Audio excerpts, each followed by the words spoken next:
You're witnessing episode 5 of the Enders Corner podcast. I'm back at it again. It's your boy Ty Finney, aka The Legend. What's up, everybody? Welcome back to the channel. You know how I start off these podcasts. I start off with the shout outs. But before I get into the shout outs, I want to give send out my prayers and my condolences to David Lemieux. You know, he just lost his father. That's three. That's three deaths back to back in the boxing community. David Lemieux lost his father. From what I understand, it was a shooting.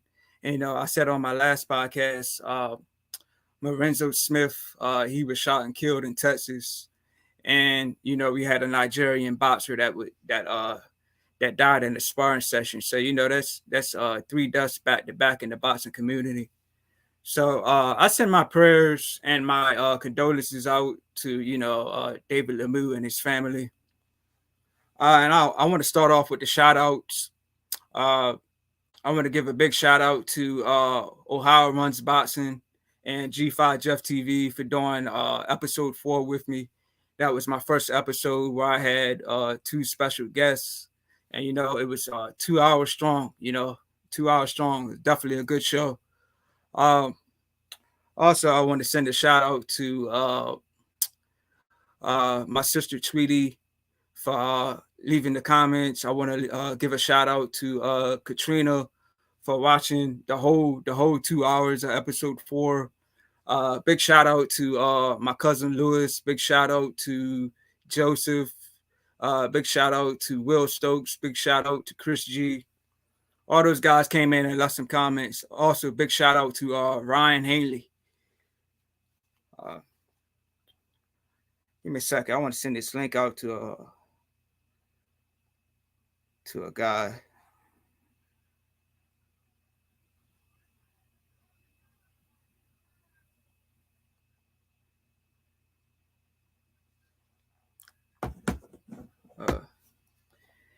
If anybody can hear me, if anybody's on and you can hear me, leave something in the comments so I can know that that you can hear me okay, and I can get this podcast going.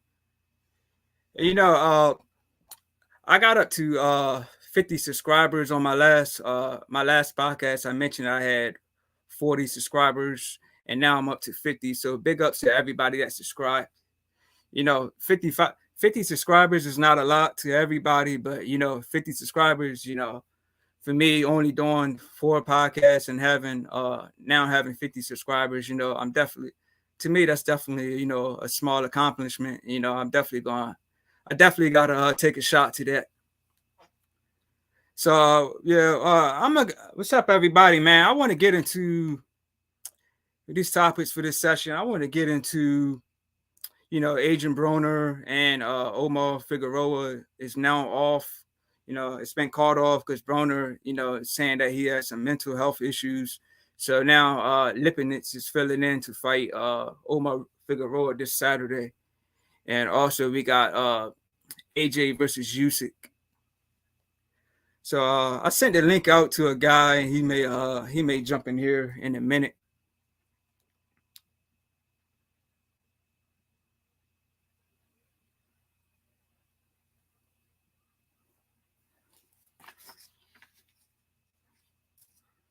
So on episode 4, I did so much, we did so much chat, and I didn't get a chance to even get across all the subjects that I wanted to get into. I wanted to get into the Jake Paul and Hasim Rahman fallout. I wanted to talk about Virgil Ortiz versus McKinson. That was a good fight, and it went just how I predicted that it was going to go. I predicted that Virgil Ortiz was going to stop McKinson, and he stopped him, I believe, and it was in the 9th round.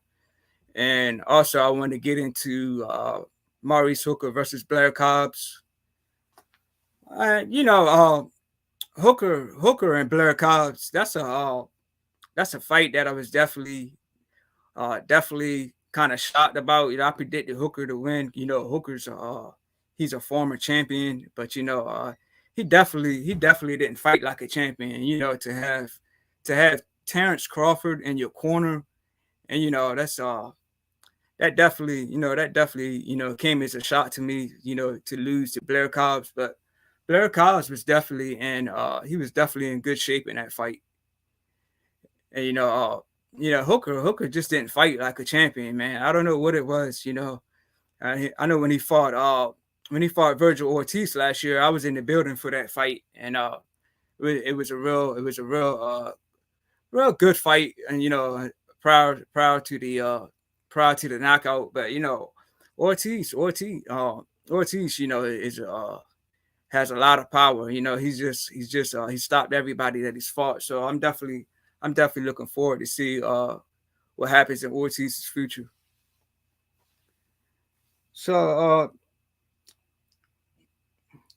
yeah, yeah, see what else I can get into.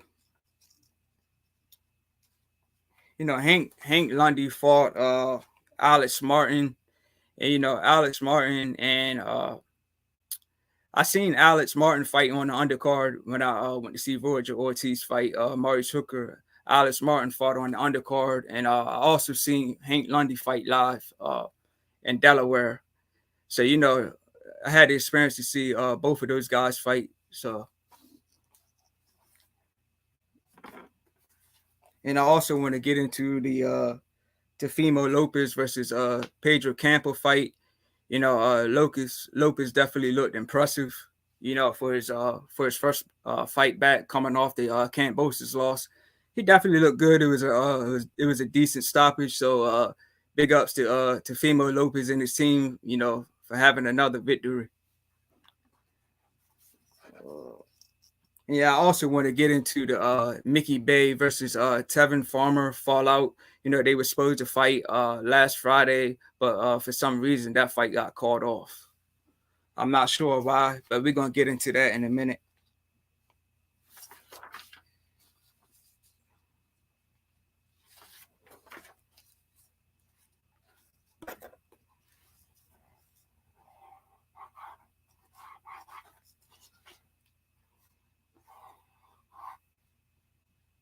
Yeah, as far as the Jake Paul versus Hasim Rahman fallout, uh, both guys have definitely both guys have made videos giving their sides of the story. But I believe from everything that I've seen and everything that I watched, I believe that Hasim Rahman is really the one to blame because, for what I understand, he signed a contract to for the fight to be at 200 pounds, and close to fight week, then Hasim Rahman came out and said that his body wouldn't allow him to make 200 pounds. So basically, Jake Paul, canceled the fight because once he signed the contract, then he was obligated to meet the requirements of that contract, and he didn't. So to me, the fight definitely fell out due to Hasim Rahman. And, Jake Paul is he's a money maker, so he's definitely was the A side in that fight. But I feel for Jake Paul because this is his third time now, third time trying to fight a real boxer.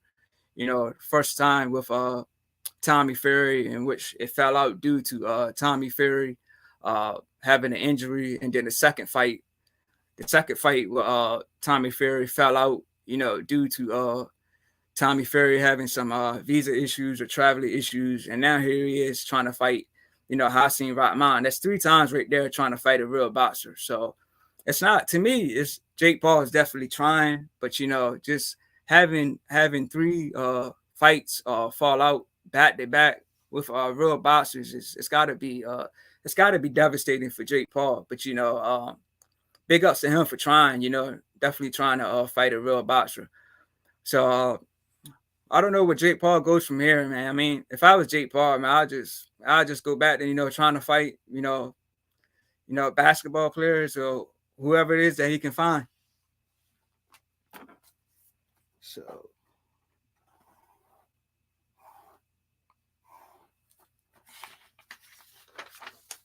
yeah, and far as Adrien Broner and Omar Figueroa, Adrien Broner, we all know Adrien Broner has been through a lot outside of the ring. And we know how Adrien Broner is at the press conferences, inside the ring. You know how Adrien Broner is. So, let's see. OT Boxing Class 101. Salute my Brody, the legend. What's up, bro? Can you hear me okay? If you can hear me, man, put a 1 in the comment section, man.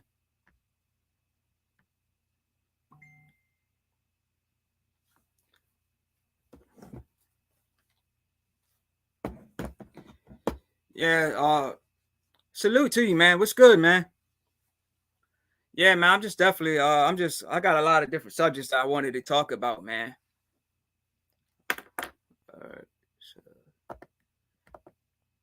All right, so it's a 1, so it's a go, man.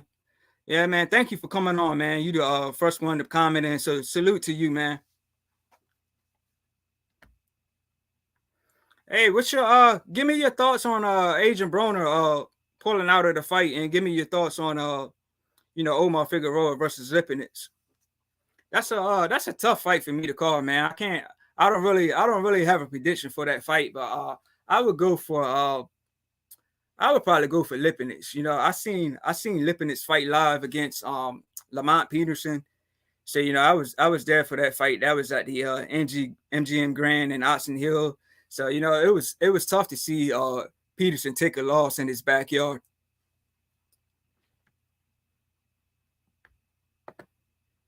OTB Boxing says, I'ma always support you, bro. Same to you, man. I'ma always support you too, bro. Good luck, man. Thank you for coming on again. Yeah, man. If you wanna jump in, man, let me know, man. I can send you the link.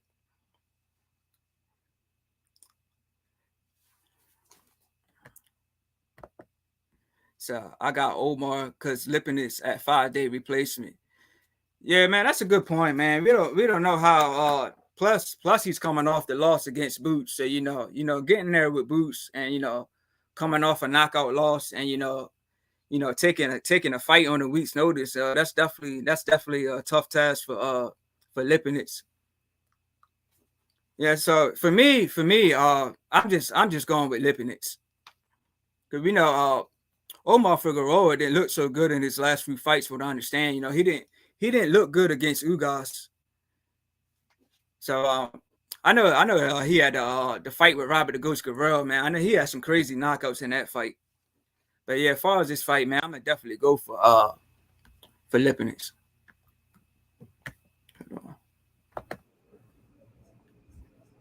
My guy Wilton Henry in the building. What's good, man? Hey, what's going on, Ty? How you doing? So, can you hear me? I hear you loud and clear. Yeah, let me a second, bro. Let me change my mic. Yes, sir. What about me? Can you hear me?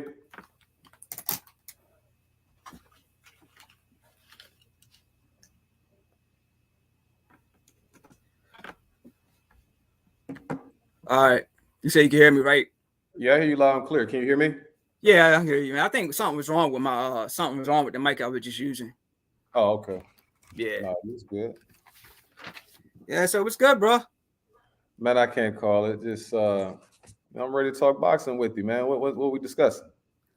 Yeah, we can start off with Adrien Broner pulling out the fight with Figueroa, and then we can get into Anthony Johnson versus Usyk. Okay. Yeah. Let me get in these comments real quick. Gotcha. OTB Boxing, but Broner done. We just want him to get himself together mentally. Said, bro, look like Battle Jack. I'm not capping though, bro. Yeah, he said he heard both of us. So I want to hear y'all cook on this boxing talk. Yeah, so man, let's get into it. Let's start off with Broner and Figueroa, man.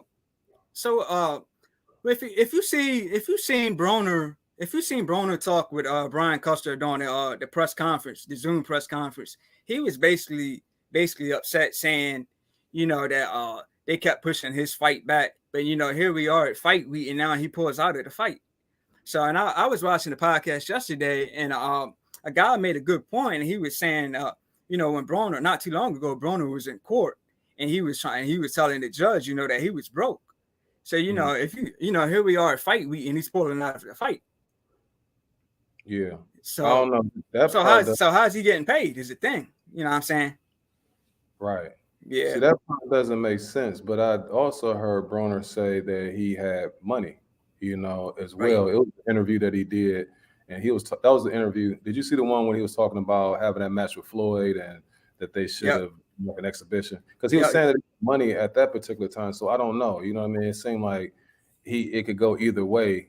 Right. Um, as far as that's concerned, my thing is this: is that I don't like the boohoo, anybody when it comes to like mental health because that's Right. something you can't really, you don't know. Like somebody can be dead serious when they say that, or Right. they Right. can be using that as an excuse. I don't know. Right. It seems more and more now that Right. guys are more likely to have that as something as a reason to why they didn't perform well or they don't want to do something, And I don't know because I'm at a point now, is that acceptable? Is that something that's okay nowadays? And people are just more aware and more conscious of that type of thing. And, or do you just have to, sometimes you have to suck things up in life Right. and, fight through whatever adversity that you're going through. So I'm kind of Right. like in between Yeah.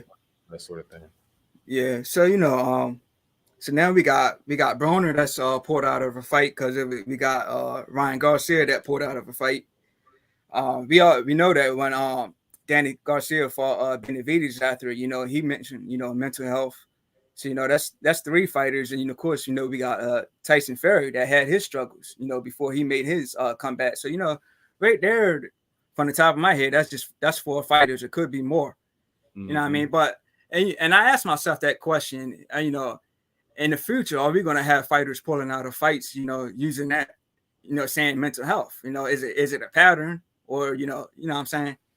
So, but Broner, man, I definitely think Broner may have something going on because we all know how Broner's always got some stuff going on. So, Yeah. nothing, not to saying that he's not a good fighter, not to take that away from him, as being a good fighter. But if he's not going through some mental health, then he's not. He's basically saying he's not going to go in that ring 100%. You want to go in that ring 100%, and be on your A game if you're taking a big fight.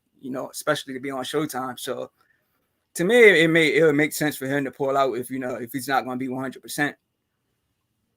Yeah, I agree. I agree if that is the case, but who knows? You just never know in those type of situations. If that is a situation, hopefully he gets the help that he needs, and whatever it is he's trying to do moving forward, that he'll be able to do that, to the best of his ability.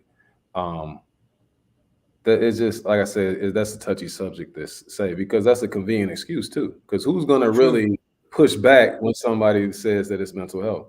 I was Right. concerned going into the fight, not only some of the comments that he was making and some of the kind of erratic behavior that he had initially at the earlier press conferences, but I also was, concerned like I'm like, is he going to be able to make weight? Right. Because he was struggling to make 140 a couple years back, and Right. he's been off for quite some time. So Right. those was Right. that I was thinking about, just even if everything was on the up and up as far as his mental health or whatever Right. situations that occur. So Yeah. we'll see. What do you think about Lipinets as being a replacement? Um. I think I'm going for Lipinets. I think it's a decent fight. I was mentioning earlier before you came on. I seen Lipinets fight live. I seen him fight Lamont Peterson right at NGM Grand in Austin here in Maryland, and that was right in Peterson's backyard. And he got the stoppage. So I felt bad for Peterson. To have a loss in his hometown, but I think Lipinets is definitely a good test for him, but we also know that he's coming off a loss against Boots. So Mm. and he's taking this fight on 1 week notice. So you got to ask yourself how was his training camp? You know what I mean? Has he been training prior? So we just have to wait and see how it play out. But I think I'm gonna go for Lipinets. Let me ask you this: okay, let's say for instance, no issues. He's good. He's been training. He's been preparing for somebody. Right. Both of these guys, if you put Omar Figueroa against Sergey Lipinets, who would you just have if they both at their best? You think that he'll be able to get them there? You said who would I have if what Yeah, now? if they're both at their At the best. Probably Figueroa. yeah. Yeah. It's man, because I seen Figueroa like before the Ugas fight, and it was somebody else that Abel Ramos, I think that's who. Yeah. He was looking good, but Right. he has situations and things like that outside the ring. As far as like, I don't, I don't want to put his personal business out there, but then they were saying that he had it tough, and he was mentioning that as well because he gave Right. that gymnast a lot of credit for speaking out. Was it Simone Biles? He was Right. giving credit for talking about her mental health issues, and they had him where he starts seeking out help and things like that. So he feel like he's on a, not necessarily fully recovered, but he's close to it. So at that point, before those two losses, I thought he might have been next up, but then he just started getting done by those last two guys that he's faced. So it's going to see where both guys are at this particular stage in their career. Yeah, but see, with him, he definitely didn't look good against Ugas. But I know one of my favorite fights with Figueroa was when he fought Robert Goes to Guerrero. He had a lot of crazy knockdowns in that fight. But if I'm not mistaken, that had to be like 2015. So that was, you talking about 7 years ago. And if I'm not mistaken, Robert Guerrero retired after that, but he made the comeback. But he had a lot of crazy knockdowns against the Ghost Guerrero in that fight, man. Yeah, he looked really good at that time. Yeah. And another, go ahead. My bad. No, go ahead. You got it. Yeah, but I was going to say another thing about Broner when you were saying about him not making weight. There was a video going around with him backstage at the Spence and Ugas fight, and he didn't look to be in good shape, and he looked drunk. So maybe he just wasn't on his A game, leading up to this fight. But he definitely looked out of shape and then being real drunk too. So that alcohol can do a lot to your body. You know what I'm saying? Yeah, definitely. And he's around 32, 33 years old. Right. He just, after a certain point in your life, your metabolism, it's gonna take its toll on you. Right. Yep. For sure. Let me get into this comment. OTB, I got a dope breakdown on that. You said Joshua. Give it to us, bro. Trust me, y'all. I'm in Cincinnati. He's not broke. Okay. Thank you for that, though, bro. Yeah, I only mentioned that, man, because what Broner was saying that about him in court that he was broke and then he canceled the fight. So that just made me mention could he be possibly had been broke. You know what I mean, with him canceling the fight. So I was thinking, he needed the payday, but he canceled. So obviously he's not broke then. Right. Yeah. So we can get into Joshua and Usyk. I didn't see the first fight. I just saw the highlights. But I'm gonna just go for Usyk with considering the fact, man, Joshua don't have the dog in him. Like I'm talking like the Joshua that fought Dominic Brazil. That's the Joshua that had the dog in him. You know what I mean? It seemed like Joshua, as I mentioned before, Joshua was just too nice, man. Yeah. You know what I mean? Like I mentioned when when he was supposed to fight Big Baby, when they was at their press conference and him and Big Baby came face to face. Like soon they came face to face, Big Baby pushed him, and like Joshua didn't get mad or anything like that. You know what I mean? So, but I'm reading he's training with Robert Guerrero or Robert Garcia, I believe. Yeah, Robert Garcia, and I was reading that Garcia is saying that he's trying to make Joshua get mean. You know what I mean? Like to me, he's just too calm and collected. Mm-hmm. And I know he beat Ruiz in the rematch, but going into that fight, Ruiz, with him being the first heavyweight champion, he mentioned that he was just in party mode and he didn't take training seriously. So that definitely gave Joshua an advantage. But with Usyk moving up to heavyweight and beating Joshua, that just shows that he's on a different level, to move up in weight and then, take the belt. So I think I'm going for Usyk in this fight. Yeah, it's a couple things that you mentioned that I want to touch on too, man. When it comes to AJ, there's certain things that you can't instill in somebody. Either you have it or you don't. And that when you Right, talk about that heart, you talk about that dog, then that's right, just something that somebody has. For instance, man, when I was younger, I had this dog, right? And uh-huh, so my brother, so I had a Rottweiler. And right, so what happened was when I was trying, he was like, I had him when he was like just a little 6 weeks or whatever. right, So it got to a point where I had him on my lap. And so when I had him on my lap, mm-hmm, that he would either like try to bite me and he'll look up. And so when he bite me, I just tap him on his butt and he'll be like, so then he knew that that wasn't right. So right, then when he licked my hand, then I pet him. So right, he learned that that's what you're supposed to do to your owner, you know what I'm saying, or people in yeah, general. So anyway, after a while, what happened with him is I thought I made him too soft because people come to the door, he jumping, he's like playing right, with him and right, stuff like that. So I was living, I'm from Milwaukee, Wisconsin. So I went back home right, for the break that I had, and I talked to my older brother, and I was like, man, I said, I got this dog. I said, man, I made him too nice. What can I do to make him tougher? He said, what kind of dog is it? I said, it's a Rottweiler. He said, dude, you crazy. There's on no way. He said, that's a Rottweiler. He said, hey, it's in him. Let somebody do something to you, and he's right, gonna go ahead and do what he naturally does. And so it made right, sense that that's a yeah, Rottweiler. That's what Rottweilers do, pit bulls and things like that. But you can't right, turn like a golden retriever into no Rottweiler. You know what I'm right, saying? I think that yeah, that's the same thing with AJ. You can maybe possibly put him in certain scenarios and situations that he might be better suited to perform better against Usyk.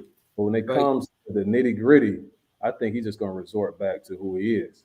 And like you say, he's a nice guy. Even the right. situation with Ruiz when he not yeah Ruiz when he was it Ruiz what's the guy he lost to The first time, yeah, Ruiz, yeah, Ruiz. Oh, yeah, yeah, I be getting Andy Ruiz and the other Ruiz.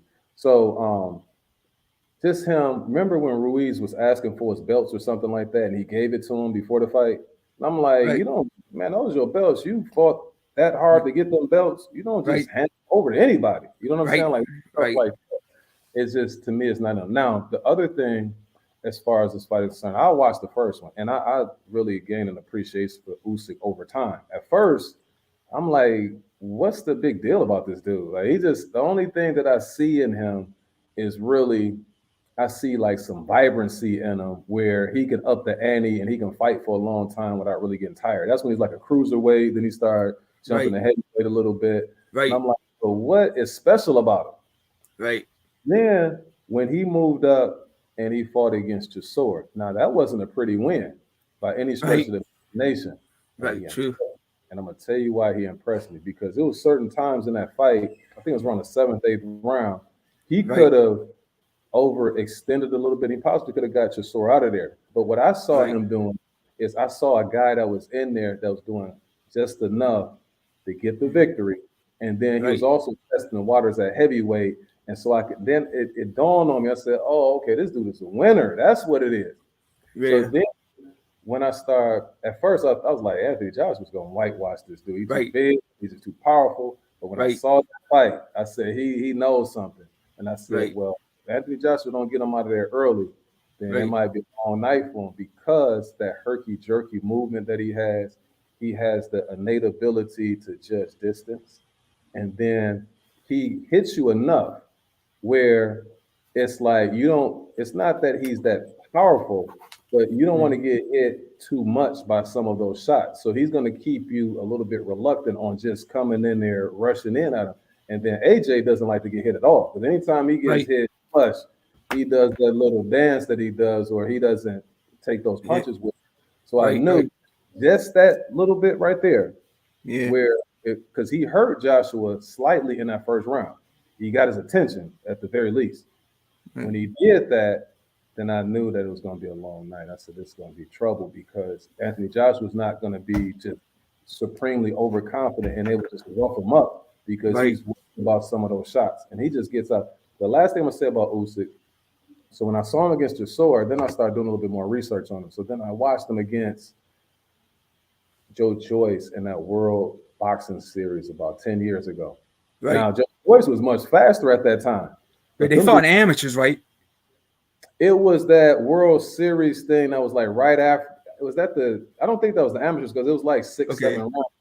Because Okay. Pachinko won his version of it too. Right. He beat a lot of those guys there. But Usyk won the whole thing, and then Okay. Philip Herkovich, he was in there Yeah. too. And Oh then yeah. Joe, Okay. but it was Right. a lot of good heavyweights, and he won the whole thing. But the fight against Joyce, Right. you know how big Joyce is. Right. He was going around the ring, and then when he get close enough, he was just clipping them with shots. He was just clipping them with shots. Joyce just got that chin. So I said, if Right. he hits Anthony Joshua half as much as he's hitting Joe Joyce, Mm. then he might be able to stop him. And he Right. almost did in that last part of the fight. So this time around, I think Joshua is going to perform better early Mm. because he has the battery in his back from Robert Garcia.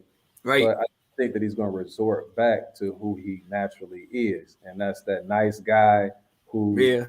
his heart, man. I think some of the Yeah. things, deficiencies, you can't teach, and so that's going to be a problem. You can't have those problems against somebody who's as elite as Usyk. And Usyk, at Right. the end of the day, Yeah. he's going to do everything he has to do to win that fight. He's mentally tough. He's like one of the mentally toughest guys in the sport of boxing. Yeah.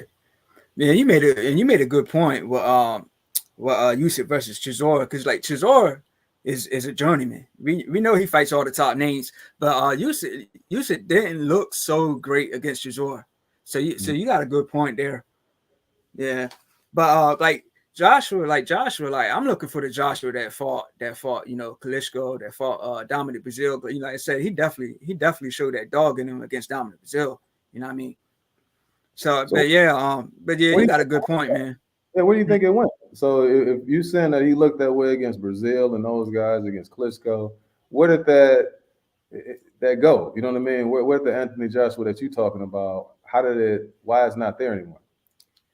Uh, I mean, just the fact that he lost, like I'm saying that Yusuf went up in weight and he lost to a guy that moved up in weight. But like I said, man, that's just my opinion on that. I agree. Yeah, I Yeah, agree. I'm just trying to figure out what was it, the fact that in the Ruiz fight when he was getting tagged and knocked down, because he was looking good until he got clipped right, against Ruiz. right, right. I mean, You know, do you think him being in the U.S. had anything to do with that loss? Because he's fighting outside. He's not fighting inside. In his territory. He's fighting outside home territory.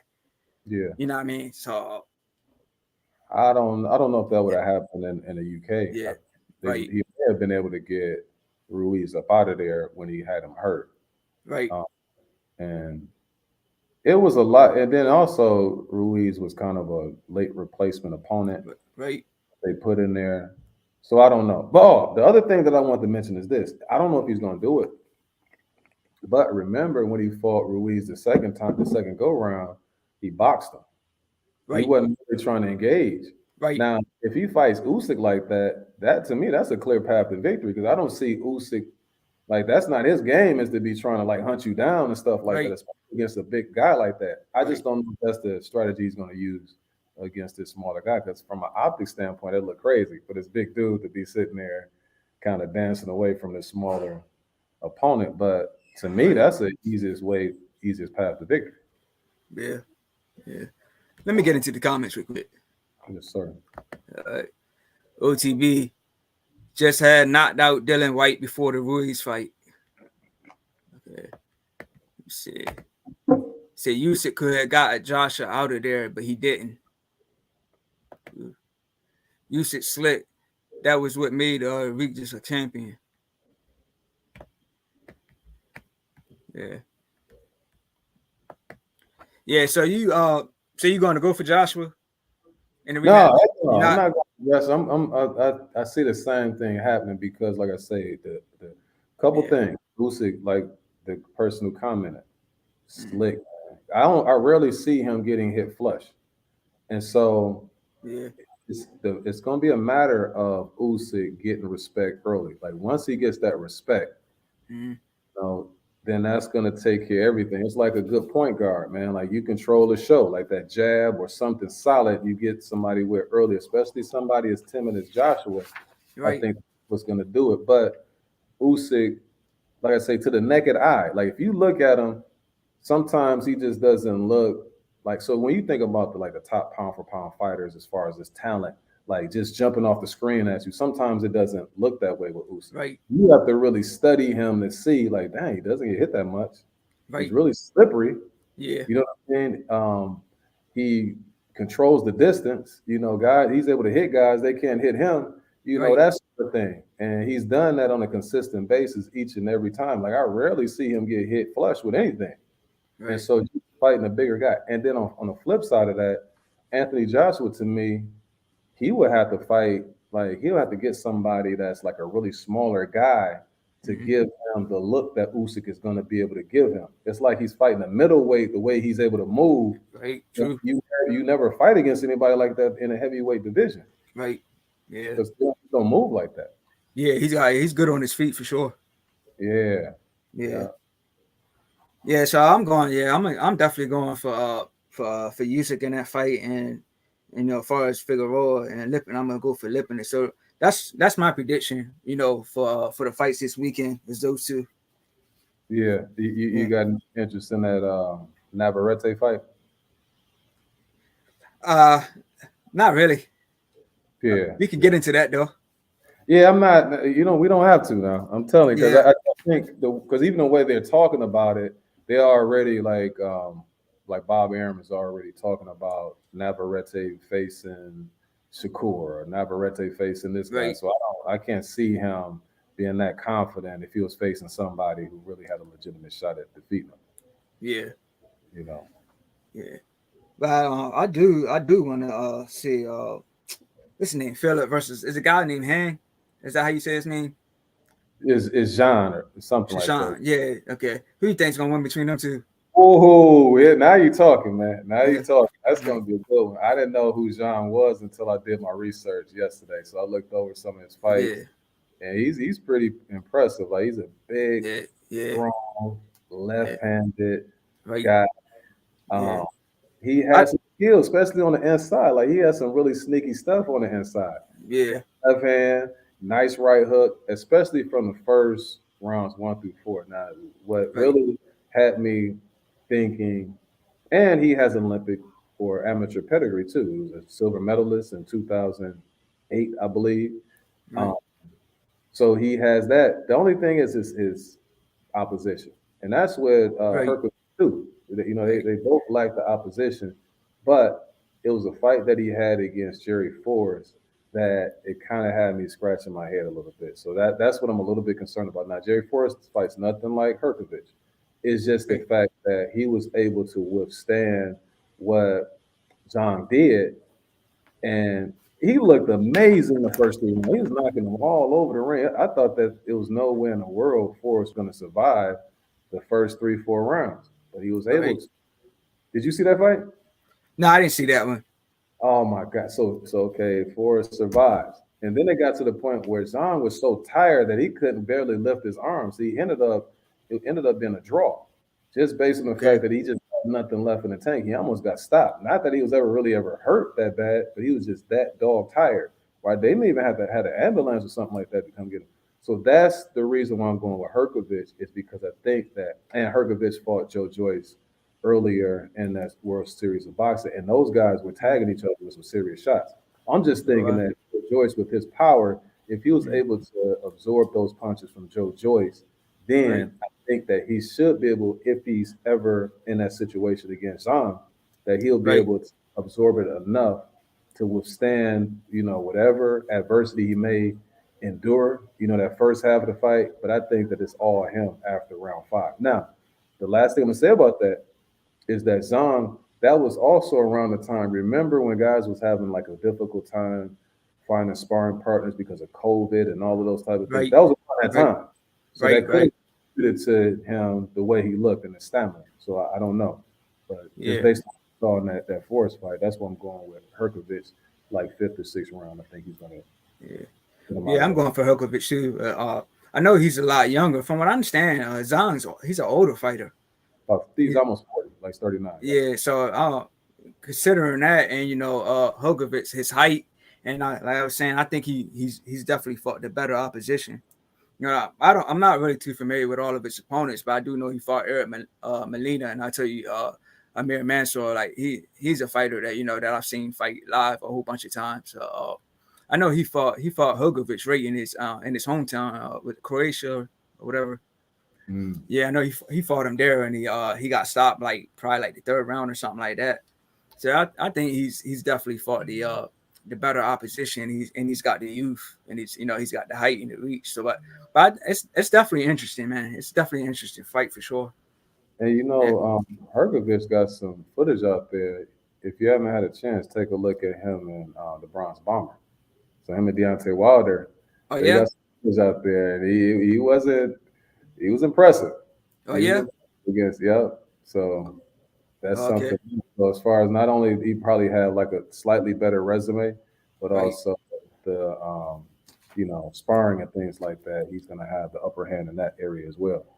But Yeah. what's coming down to play with, man? I'm telling you, like Zion, he nothing to play with. And a lot of Right. times when you look at Herkovich, he's kind of gifted offensively, but where you see to me, people call him the boogeyman. Not sent when I sent you that information yesterday. Mm, You was like, oh, he's not the boogeyman. And right. so if you're looking at it from that standpoint, I can see why people say that he wouldn't because his feet are kind of slow. Right. Um, he's not the fastest, but he also gets hit a lot too. The defense is real leaky, and that's Right. against the opposition that he's been facing. Right. So it's like, okay, you step up the level of your opposition. Right. What will you be able to do? It's kind of like I don't know what you feel about Joe Joyce, but that's how I feel about him. It's Right. that dude, like you just get way too flushed by the guys that you're facing, man, and you kind of Yeah. slow. Right. So yeah, that's the only thing. But he's still a monster though. Like he touch you, your legs gonna do some crazy things. So Yeah. So you that's said some he said he's been sparring or something with Wilder. there's some footage out there. So if Oh yeah. they had to be, it could have been a while ago. Okay. When they had it, but I want to say he was like in some orange shorts or something. Like one of them was in some orange, Okay. but the footage that they have is about 3 minutes. The Right. 3 minutes, he's doing a really good job in there against Well, Deontay Wilder. yeah. Yeah, speaking of Wilder, man, I just seen him with a few pictures. I seen him with a picture. He's trained with. I seen him with what's the name? Joe Joyce. I seen him with Battle Jack and with somebody else. It's a heavyweight, Michael Hunter. So Okay. I seen Wilder. I seen pictures of him training. So he definitely like he's getting ready to get back. But you think him and Robert Helenius is a go? Like it's That's saying what that they're scheduled for October, but I haven't seen any new news as far as that fight though. But it's looking like October for New York on pay-per-view. yeah, it's that they were saying October 15th. They just haven't like sealed the deal, finalized it. But that's a good fight. I Yeah, for sure, man. listen, man. I'm I would even consider, and I know Wilder has the heart of a lion. You know what I'm saying? Right, But Helena is coming off two nice victories, right? right, And his right, confidence is real high. They have right. familiar, True.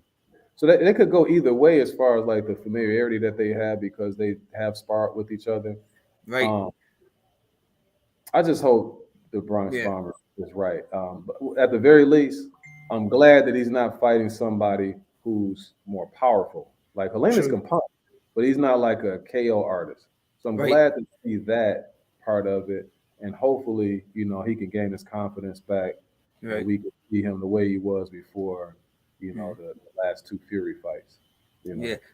Yeah. That's but a I, good point. Yeah, that's a or good point you mentioned because I didn't even ever think of it like that. Helenis is coming off two back-to-back stoppages, and Wilder's coming off two back-to-back losses. You right. know what I mean? So Helena's confidence definitely going to be higher. With Wilder coming off two losses. Yeah, so I didn't ever look at it like that, but that's a good point for sure. Yeah. Yeah, I mean, Listen, I've seen them having pictures, so I know they sparred each other in the past. It seemed like they have a pretty good rapport with each other, like a pretty good relationship. It just seemed like they're real cordial. But when obviously they won't be on the 15th. Um, Right. I think that's a good comeback fight Yeah. for the, you Yeah. know. Yeah. Yeah. For sure. If he's able to, if he's successful, I would like to see him either way. Because if Fury is serious about retirement, I don't. He never know what Fury because he say he want to retire, and it's like that Right was then, right. And then he was saying he wanted to fight Shazor, man. I mean, the fans don't want to see that, man. you probably see the press conference, but everybody Yeah, would. yeah, the press conference would be funny. It'll be crazy, but yeah, but nobody wants to see that fight, man. It'll be a comedy show more than a fight, man. You know what I mean? Yeah, the press conference definitely be a comedy show, man. But it seemed like Fury trying to take if he is really trying to make a comeback, Shazor is not a fight nobody really wants to see. You know what I mean? Nah, for Yeah, sure, he did a good job in his last fight against Kubrat Pula.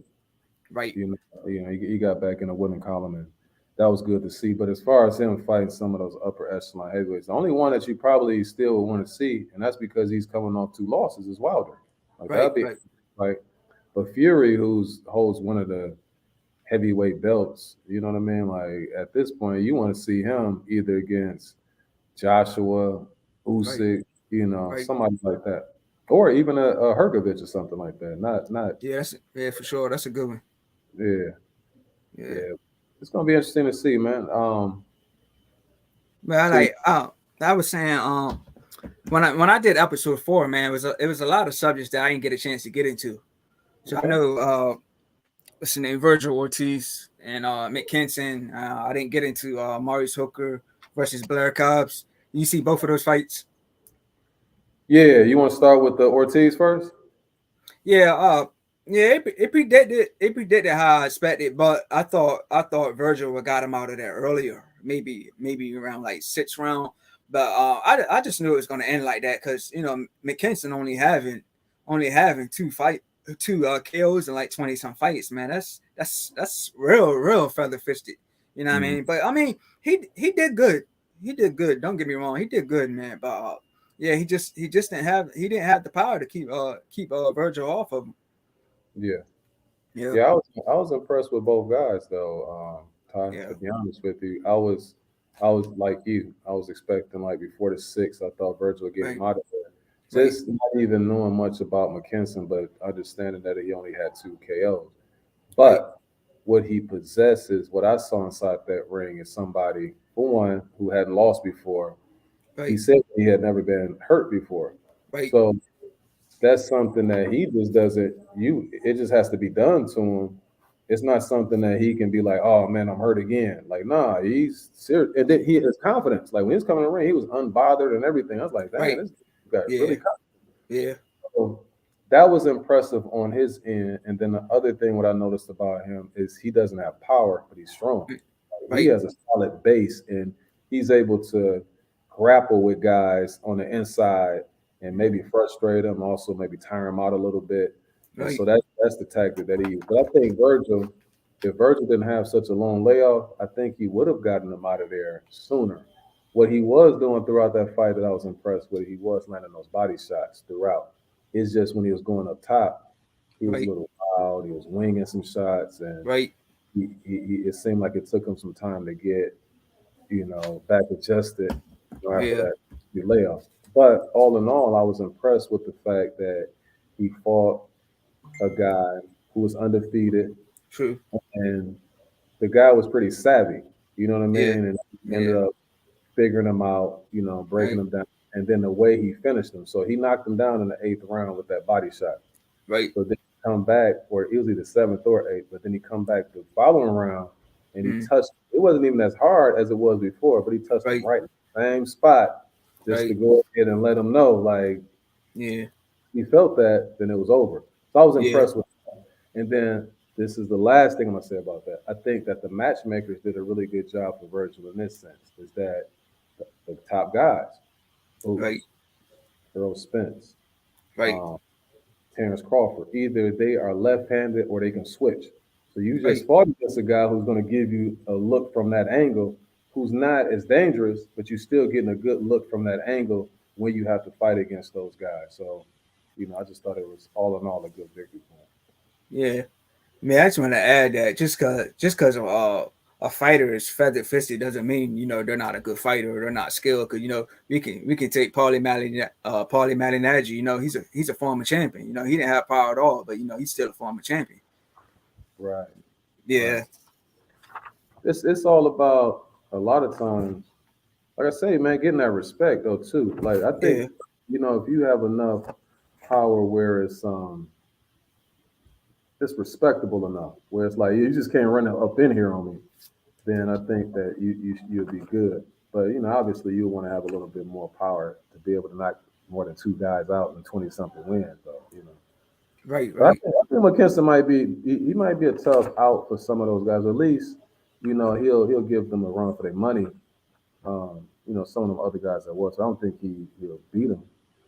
But like I say, he was impressive in that fight. Now, as far as your boy, man, he might need to hang him up. Maurice Uh, Hooker. yeah, man, I was disappointed, man. Right, like totally disappointed. I was there when he fought Virgil Ortiz last year. I flew out there to watch that fight. So Oh, it was definitely a good experience to see it live. But I don't know if Virgil did something to him or one of the prior fights. But to for Hooker to have like a guy like Terrence Crawford in his corner, you got one of the best fighters in your corner talking to you, and he like with him being knocked down like 3 times, like he just looked horrible to me, man. yeah, he did. Yeah, I definitely think he needs to hang him out, man. Right, Yeah, he at the end of the day, he's still a former champion too. He's a former champion, but just something, just maybe he just won. I think he just had an off night. But even when he fought Virgil, man, he wasn't really so great in that fight. But yeah, against Cobbs, I picked him to win against Cobbs, man. That was just a horrible fight to me, man. And Blair Cobbs looked big in that fight. I don't know if he was just in tremendous shape, but he just looked a lot bigger than a welterweight in that fight. yeah. And the crazy thing is, Hooker weighed more. But when you Oh look yeah, at both guys, you can tell that Cobb is like naturally bigger. right, It's like so they were saying that like during the fight, they were like Cobb is no, they were saying that Hooker is that bigger guy. And they were just based on right, the weight. He came in at 150, and I think Cobb came in like 146, 147. So I don't know what they rehydrated to. But right, in a situation like that, to me, Hooker just came in heavier. It's not that he's the bigger guy. It's like right, if I'm about to fight Shaquille O'Neal and I come in weighing more than Shaquille O'Neal, he's still the bigger guy. right. You know what I'm True. saying? I'm just a little bit heavier than I should be. I'm not like able to work at my optimal level. And Hooker, to me, it was questionable on whether or not how he's going to perform at welterweight anyway at 147. You Right, coming in at 150, like you're not going to be able to perform. And he looks sluggish. He looks slow. It looked like that.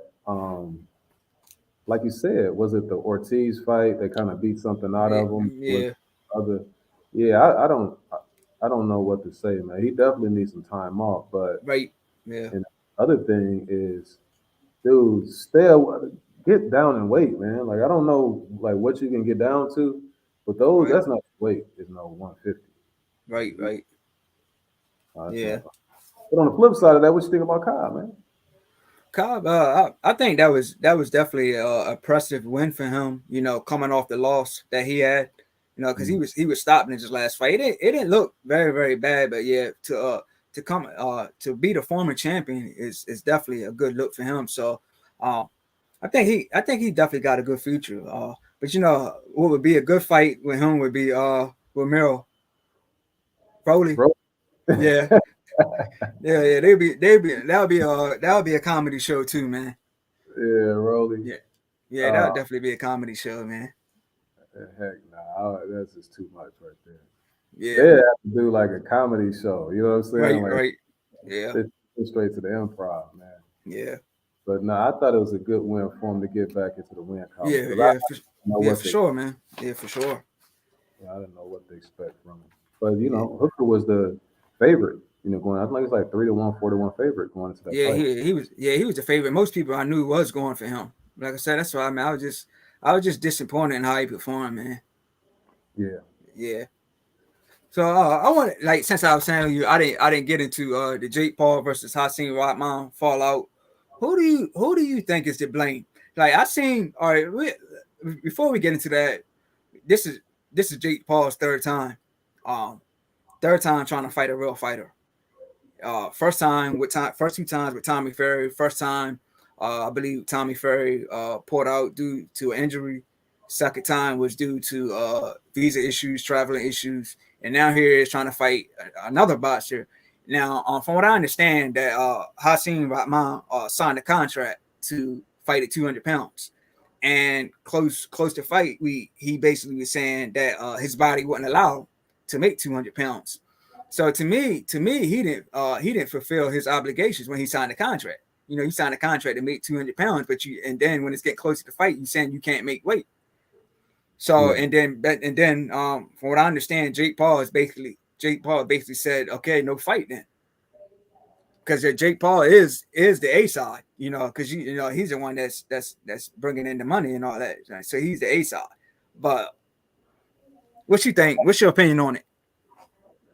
That we don't know, but because they got differing sides of the story. Now on Hasim's end, what he was saying was that they what they start putting into practice was like the weigh-ins. That wasn't part of the negotiations or anything like that, or part of the contract. But what Right, he said was that he received a phone call and it was about the weight and whether or not he was going to be able to make 200 or 205, whatever it was. right, He they asked him about that.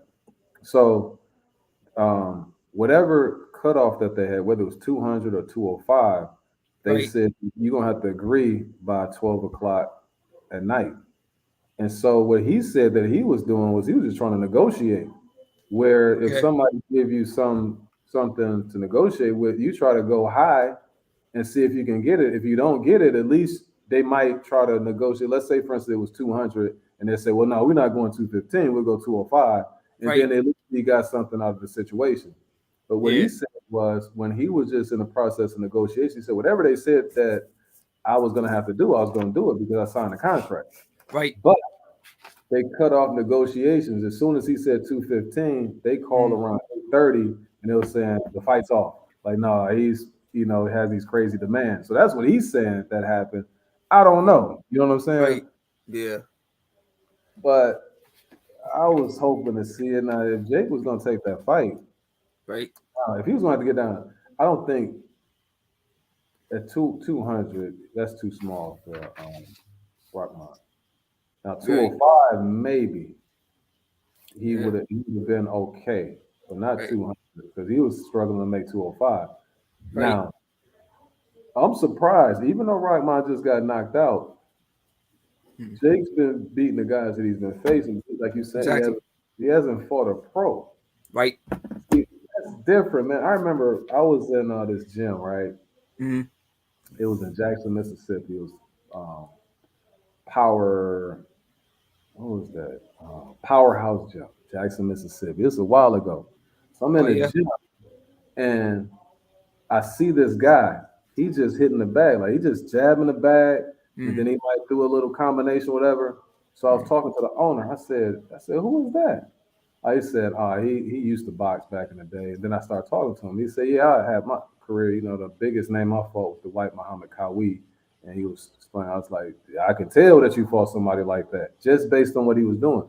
So saying all that to say, somebody who hasn't faced a pro before, like when you do stuff that with a pro, you can tell that they're a pro. Like it's just certain things that they do. And sometimes with fighters, you mess around with them, they're poised. It's like you can try to make them do something that they don't want to do, and you're not an actual professional, and they just gonna right, be too poised and see everything that you're trying to do.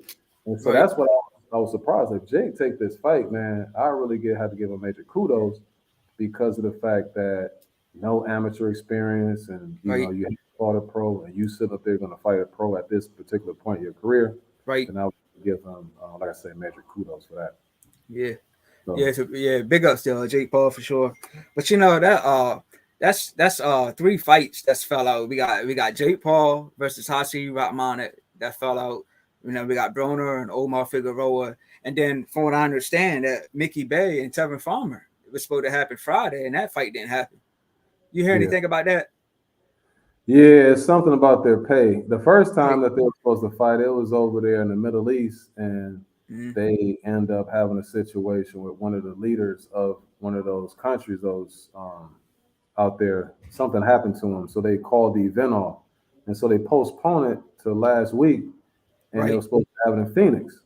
And so by the time they made it to their fight, they were supposed to get it on, and then it's like they walked back to the dressing room, and it was like, we got to make an announcement that they don't have the funds for us to fight.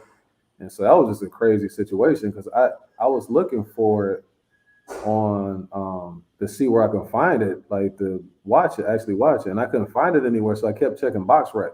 So then when I was Right. checking Box Rec, after a while, it had Mickey Bay, Tevin Farmer, Mm-hmm. August 12th.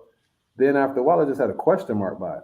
Right. So even after a while, I kept looking online. That's when I saw Mickey Bay. I saw the announcement that they both were making about it. That's an unfortunate situation. It's unique. You know what I mean? All three situations are different too. You Right. got the Yep. you got the social, the mental health situation. Then you Right. got the negotiation thing. So I Right. don't know. It's crazy. Yeah. Yeah. Right. That's a good point. Yeah. 3 fights, all different reasons. Yeah. That's wild, man. I hope that's not a trend though, man. Yeah. Because we've been having some good fights, man. It's been a good summer, so far, or at least the past few months been really good. Yeah. Yeah. So let me see. I'm trying to Let me think ask of the you this though. I know you probably got something else on your list right there, but what you think? You think we finally gonna get the announcement for the Crawford and Spence? man. That's a tough one. I don't know, man. Like we can go back. We can go back to when Spence I believe it was Frank Martin, one of Spence fighters. Uh, Spence was there supporting him, and Jim Gray got a chance to talk to him, and Spence basically told Jim Gray that the fight's closer than it's ever been. He definitely thinks it's going to happen, and then now we're seeing all these. I'm seeing on a lot of different links, a lot of different websites that it's almost done. That is pretty much a done deal, and then but we still don't have no final announcement. Right. Yeah, and then I believe I read Showtime president. He was saying that he's optimistic about it. So Mhm. man, hopefully it will happen in November. I believe that's what all the links were saying. November, I believe.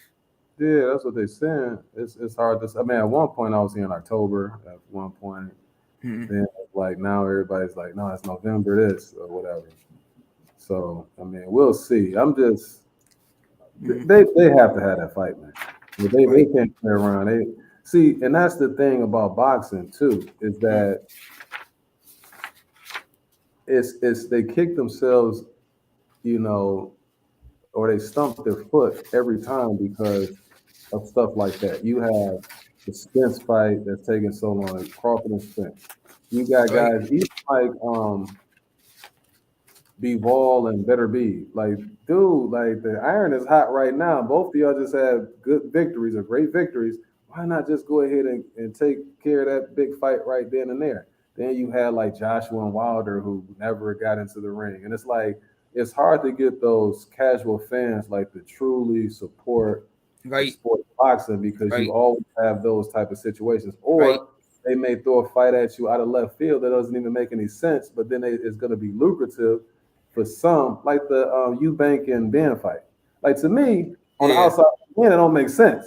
right, But at the same time, it makes sense because of the family names, the UK connection, and all that type of stuff. right. But Yeah, you got Ben who got all of these welterweights right there that he should be looking to fight where the competition is in his weight class. And right. then you got Eubank on the other end. Only guy I really know that he fought was Billy Joe Saunders.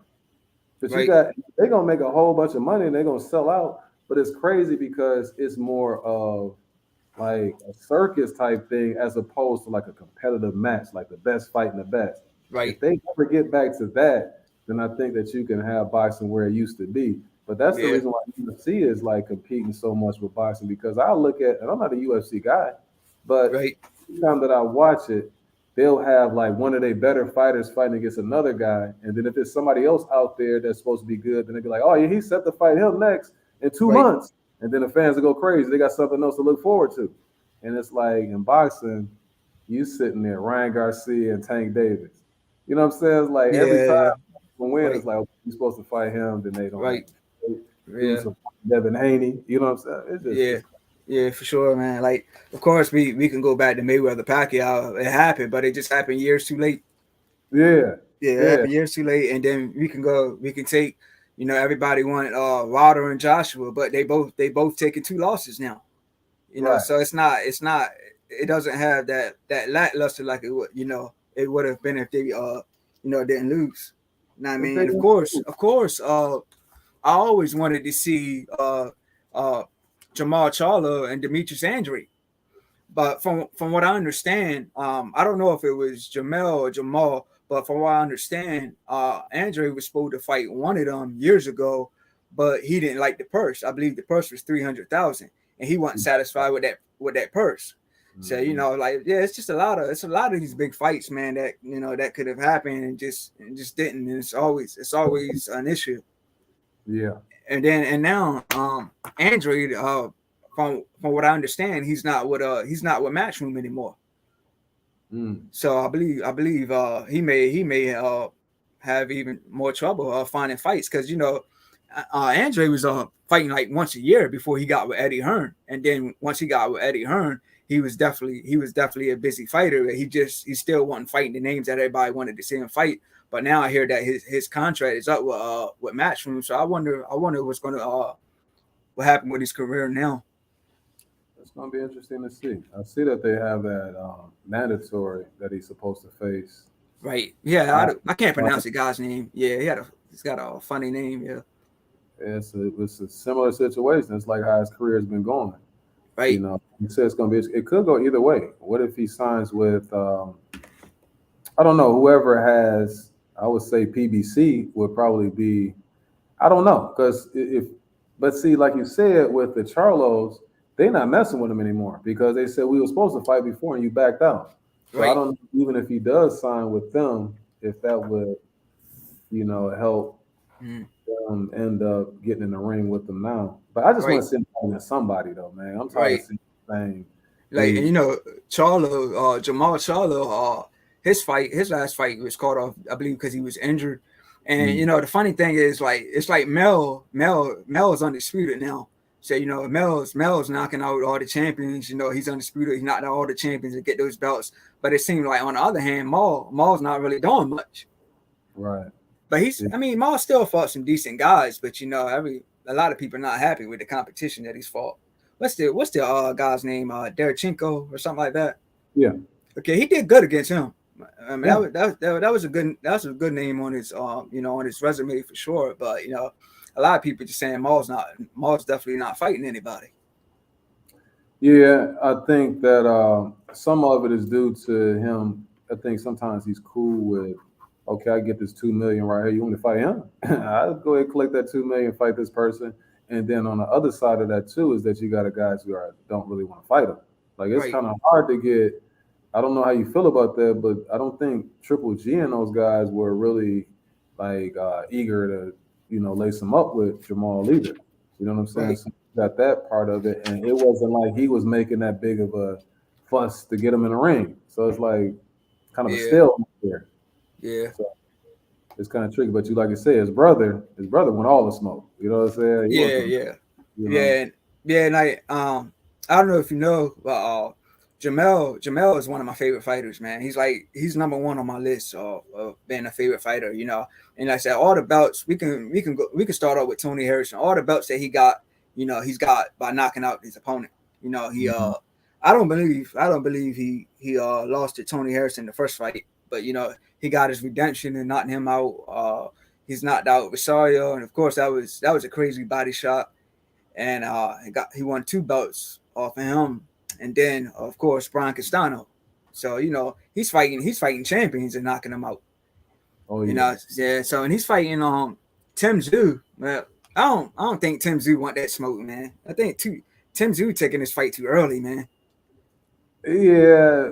See, the thing with that, but before I even get to that, Jamel has won me over. Like Jamel, I like him. What the reason why he won me over is because what we talk about with Anthony Joshua, he's the Mm-hmm. flip side of that. He has all that heart. You know what I'm saying? He Right. wants, Yeah. he's tough as nails. So that's what I Right. appreciate about him. He wants to fight the best. Anytime that you on that type of time, then I Right. can rock with you. And Right. so, yeah, I definitely support him. Right. Um, as far as the Tony Harrison, yeah, I thought that he won that first fight. I thought it was close, Right. but um, yeah, I thought that he won. And Tim Zoo, yeah, Tim Zoo. So the situation with him, I think, is this: is that how much better is Tim Zoo really going to get? You know what I'm saying? And so I think Yeah. what his handler they're doing is that okay, we're the number one fighter, so if we mess around and try to get better and fight somebody that's going to prepare us for Jamel, we might get knocked off.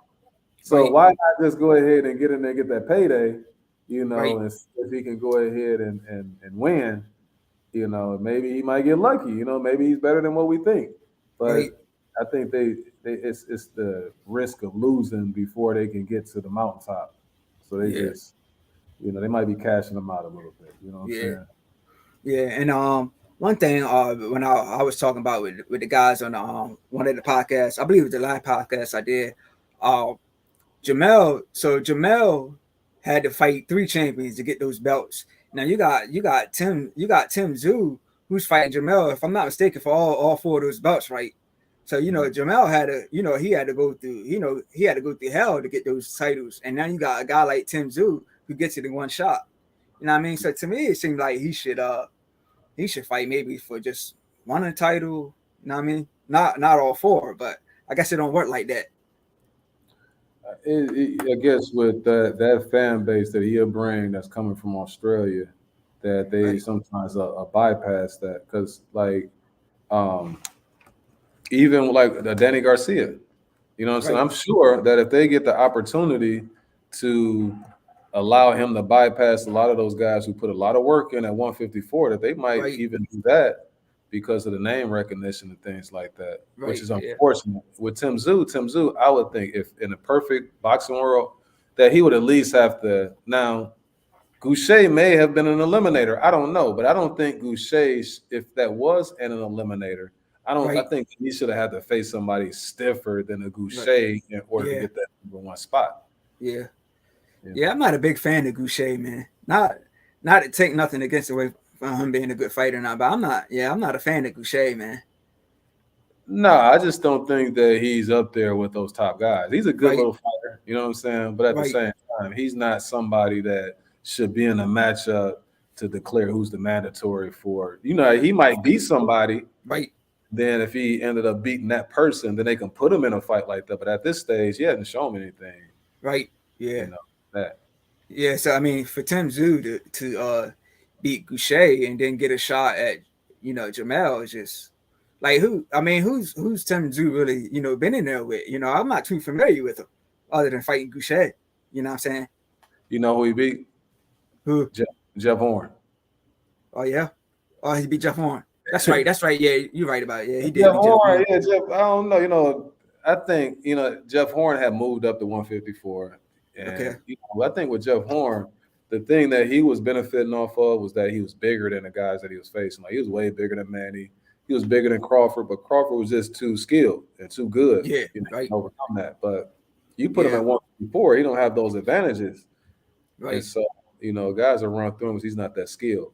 But Right. I was saying that who could Jeff Horn actually beat at 154? Like if you think about the top dudes, who would you Right. favor him against?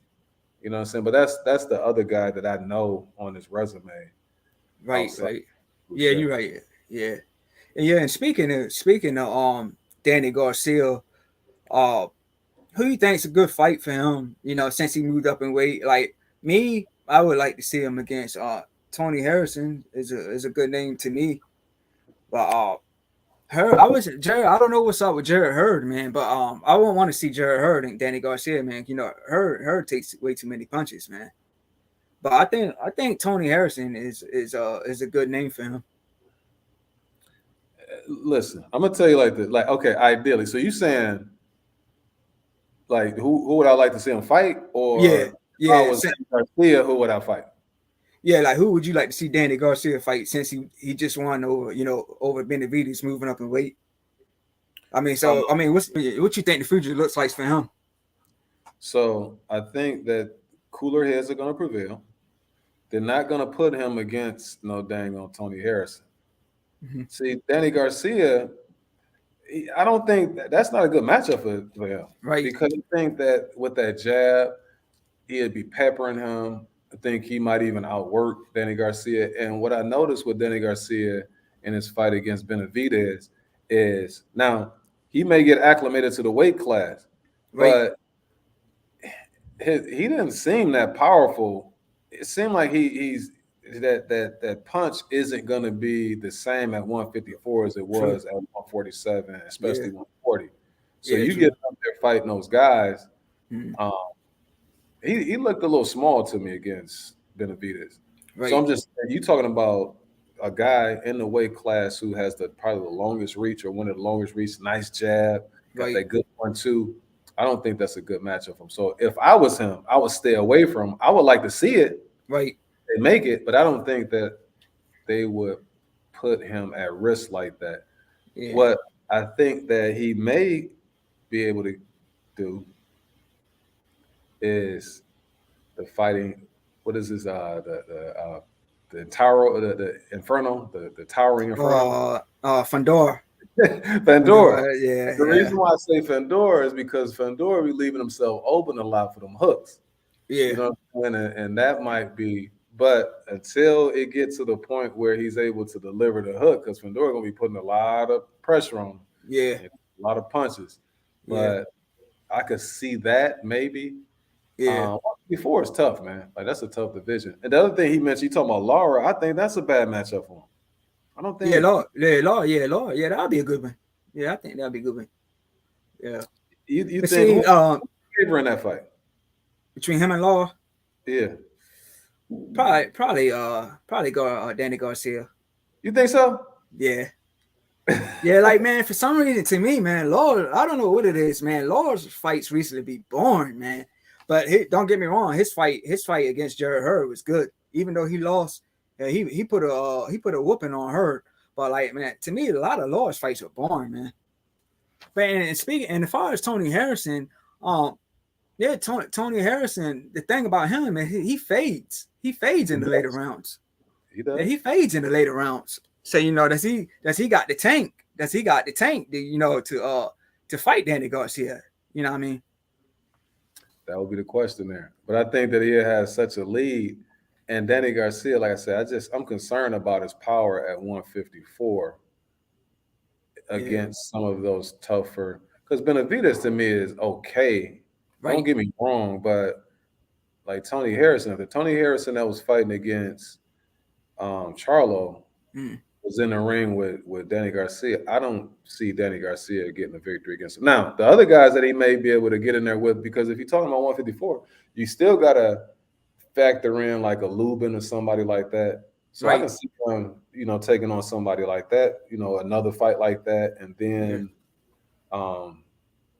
see, Danny's in a situation where Mm. he can easily lose to like a lot of those guys. Like I don't see Right. him losing to Lubin, but if his goal is to get the belt, and obviously if you're gonna get the belt, you got to go through Charlo. Right. I would for him, what I would do is I would just fight another guy, Right. maybe Lubin, maybe Lubin's a good fight right up. Yeah, that was a bad performance for Lubin in his last fight, man. That against Fandora, man. He took a whooping, but don't get me wrong, he did drop Fandora too, but yeah, Lubin took a beating in that fight, man. he like looked like the Elephant Man, afterwards. Like he took a universal beat down in that one.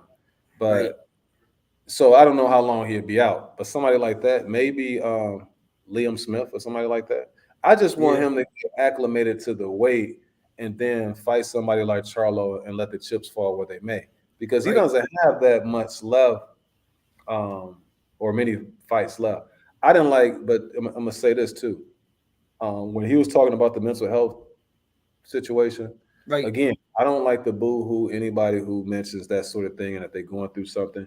It's right, just to me the way he was explaining his mental health problems, right, it sounded more like he was having difficulty dealing with the loss to Errol Spence. That's the way it right. sounded like. Now he was Yeah, saying that he was having these mental health issues. The right. biggest problem that I had with him when he was claiming that is he never gave credit to Spence for his victory. He was just saying True. that that's the excuse in terms of why I lost. And if I Right. was on my best, then I would have been able to do X, Y, and Z. Yeah. Nah, man, you know what I mean? You always like you take an L. What about what Spence had went through? Right. Right. All the stuff that he had gone through, he didn't make any excuse or anything like that. But at the end of the day, Yeah. regardless of what you was going through, you was in that ring. When you was in the Yeah. ring, Hmm. you were defeated by Errol Spence, and just shake the man's hand and say you were better on this particular day. Right. I just never heard him say that. Yeah. You know, it's kind of like Teofimo Lopez. Teofimo Lopez was doing a similar situation. He didn't say that he had mental health issues against Cambosis, but he made all type of excuses as to why he lost and never really gave him Right. credit for why he, Right. why Cambosis won that fight. So, Yeah. Yeah. Let but me yeah, get into these comments real quick, man. yeah, I got you. All right. Lady G, big shouts to you. Says Jared Hurd too big for Garcia. Yeah, I agree. I think, but Danny Garcia will be catching him all night though. But we know with Danny Garcia moving up to 154, I mean, it's to me, it's still an option. He looked bad that last fight though against Cuba Yeah, Arias. yeah, he did, man. Like Yeah, her takes too many big shots. yeah. Let's see. She says Laura. Talking about She's we talking about talk Laura. I guess she just said Laura, so I Irslandy. don't know if she's talking about. Irslandy, Lar. Yeah, yeah. But she just said Laura, so I don't know what else she's trying to say. So, Lady G, Harrison and Garcia would be a good fight. Yeah, that's Okay. what I was. Yeah, that's what I was saying earlier. But I just don't think Tony Harrison got the gas tank if it goes into the later rounds. And Lady then I G. know. Hmm, I was gonna say Lady G. That would be a good fight for Tony Harrison. yeah, yeah. I'm just messing. What were you saying? My bad, bro. Say that again. No, what were you saying? My fault. I cut you off. Yeah, yeah. What was I don't even know what I was gonna say now. Let me see. I don't even know what I was gonna say, No, man. you were talking about how that was gonna be a good fight. Tony Harrison and Danny Garcia. Yeah, I was just saying I don't think he had the gas tank, but it was something else I did want to mention, but I forgot what I had to say, man. But yeah, Lubin and Danny Garcia, but I said Lubin just that beating was just so bad, man. You know what I mean? His face was just so messed up in that fight. But yeah, Fedor would definitely give some problems, to anybody that he fights, with his height. But he don't look like he can take a punch, man. But he can take a punch. We seen him get up from Lubin. But yeah, I'm definitely interested to see where Fedor goes. Let me see. Yeah. Yeah, so we've been doing this for an hour and 23 minutes, man. So Yeah. we're going, Any yeah, we're other going strong, man. any other topics that you interested in touching on, or you good? Yeah, I'm gonna just announce the cards that we got coming up in September because we already went over the fights this weekend. So let me see. September 4th, we got Andy Ruiz versus Luis Ortiz. September 10th, we got Carissa Shields versus Savannah Marshall. Then, of course, September 17th, Canelo versus Triple G. And then on the 23rd, we got Shakur Stevenson returns. So we got Mm. we definitely got a good lineup for September. So let me get into this comment before we close this out. Lady G, she says Lubin, it would be a good fight. Lady G And know she what's says, up. I think Danny would pull it off. Yeah, Danny and Lubin. She said she think it'd be a good fight. Yeah, Lady G, she like Danny. Ain't nothing wrong with that. But Danny's a good fighter, man. Real Yeah, solid. The only time I really seen him, take an L was against Spence. Outside of that, those other fights were questionable. I was at Yeah. that Thurman and Garcia fight out there at the Barclays, and I Oh yeah, thought, you went. yeah, I went out there. Oh, Yeah, oh, that's what's up. in that fight, like there, it looked like it could have went either way. You know what I mean? Because Thurman, towards the end of the fight, it looked like he he took his foot off the gas, and Right, he may have took his foot off the gas a little too early, and so right, Danny started to pull off some of those latter round, some of those rounds at the end of the fight, right. and I thought that Danny Garcia won, to be honest with you. But I only saw the fight once. I saw it, live, and Right. sometimes it's a little bit different when you see it. Yeah, you have to be watching. But I think Keith beat him easily. Yeah, in that Yeah. building, I'm telling you, it looked Okay. different. You look different, guy. Gotcha. Yeah. But yeah, I think what I had to say was Danny Garcia, what you saying his power might not be the same at 154, but we know at 147, Danny Garcia has had some impressive knockouts, man. The knockouts over Brandon Reels, the knockouts over Adrian Canales, of course, what's his name, Eric Morales, but I know that was a long time ago. Uh, Amir Khan. So yeah, Danny Garcia definitely has power, even though he didn't get no knockouts against the top guys, like Porter, Keith Thurman, Spence, but his power is definitely something at 147. But yeah, that's the thing. That's where he had this power at 154. I Hmm. think I think that's what I was get ready to say. Yeah, my Yeah. my fault for cutting you off, but No, the you thing fine, bro. that's the thing that I was noticing in that fight with Benavidez is that again, it sometimes it takes a guy a fight or two to get acclimated to his new weight class, Right, right? Fighting this bigger right, guy, not want to put himself in position to get countered by a bigger guy, so they may not put as much emphasis on their shots as right, they did before. So right, that could be a thing.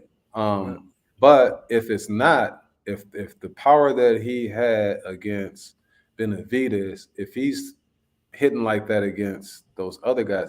Now with Harrison is tricky, like you said, because Harrison kind of fades, and right. once he kind of fades, then Yeah, he's a little skinny then. But for the yeah, most part, some of those guys are just going to be so much bigger, and I think they'll be able to absorb those shots if they get caught. yeah, You know, yeah. Cause but I do want to give a couple predictions, or at least hear yours on those last 4 or 3 or 4 dates. That Ruiz and yeah, yeah. So Andy Ruiz versus Ortiz. I'm going for Ortiz, man. yeah, yeah. So what you Yeah. think? You think gonna knock him out, or you think it's gonna go to the whole 12? That's tough, man. We Ortiz to me definitely has legit power. He showed that when he fought Charles Martin. So a lot of people criticize him for his age, but I I would say it's tough. It's tough to call that one, man. But I would lean to for Luis Ortiz to get a knockout. But I've also seen pictures of Ruiz, and he's definitely in good shape. So it's tough. And Ortiz, he did look old when he fought Charles Martin. When he got dropped in the first round. So that one's a tough one to call. But I am leaning towards Ortiz to get the victory. Yeah, he got dropped like around the fourth round too, like Yeah, with he a got snap. yeah he got dropped twice. So his age definitely showed. Yeah. See, the thing is, in that fight, that was he was coming off a long layoff, Right, right? Then the other thing was that he hadn't faced the southpaw, and Martin was so tall. It right, was true. like when he was in his stance, I was like, Ortiz, what you doing, man? Because he was like right in line for that left hand. Like Right, he just kept getting clipped. right. And so after a while, he was able to make the adjustment. So what I was thinking, I said, is it just muscle memory that it's been such a long time since he's fought a left-hander Mhm. that Mark is this big, tall, strong left-hander that he just had to make the adjustment. Also coming off that long layoff, that's why he looked so shaky. You know what I mean? Right, Early, because like he caught his rhythm after a while. Now he's gonna have to catch his rhythm earlier against Ruiz because Ruiz has those quick hands, and right, he has power too.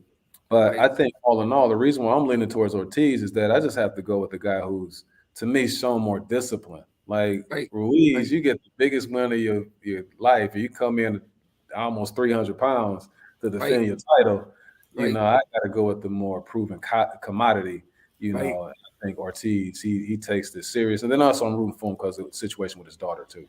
You know what I mean? Yeah, yeah. And another thing I want to add to that, we know Ortiz lost to Wilder twice, so that was that was two shots at the title. And Andy Ruiz is a former champion, so you got to look at it from that aspect. A guy who fought for the belt twice, he didn't become successful, and then you got Ruiz who did become successful. So, you know, but we did see Ortiz knock out a former champion, Charles Martin. Whether people believe that Charles Martin was a good champion or not, he was still a champion at the end of the day. That's Yeah, true. yeah. Let me get to the comments again. Lady G, she said Sean beat him. Talking about Danny Garcia. I was at that fight. Uh, the ponytail bandit, Keith did beat him. She don't like Keith Thurman. Yeah, she hates Keith Thurman, man. Yeah, Keith Yeah, is something else, though. yeah. So your prediction for Clarissa Shields and Marshall? Oh, that's gonna be a goodie, man. That's the one I'm waiting on right Yeah, there. for real. Me too, man. Yeah, That's gonna be a good one. Me, I'm leaning towards Shields, but I'm seeing a lot of people saying Marshall's gonna knock her out. I don't see that. I think Shields is just too skilled. Even though she don't got power, we know she don't got power. And I seen Carissa Shields fight live. I can't remember the name that who the opponent was, but it was in 2020 in New Jersey. okay. Yeah, so I seen Shields fight live, so I had that was probably I would say the second best fight that I've been to as far as a big card. Yeah. Yeah.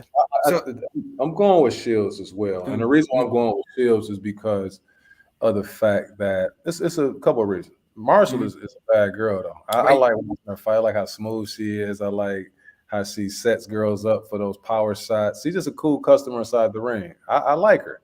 right, But with that being said, I think that Shields has fought the stiffer opposition. I think that Shields, the speed is going to right, be what's going to put her over the top even more because I don't think Savannah Marshall has faced anybody who's nearly as quick as Shields and then has right, those skills. So Shields fights against guys and things like that. So I don't right, think it's too much that Marshall is going to bring to the table that right, she has seen, mm, at least inside the gym. So I think right, all of those things are going to play a factor. Then she got a chip on her shoulder. People are saying that Marshall is supposed to do this to her. So she's going to come right, in, you right. know, ready to rock and roll. So I got Shields. I think it's going to be a 10-round decision.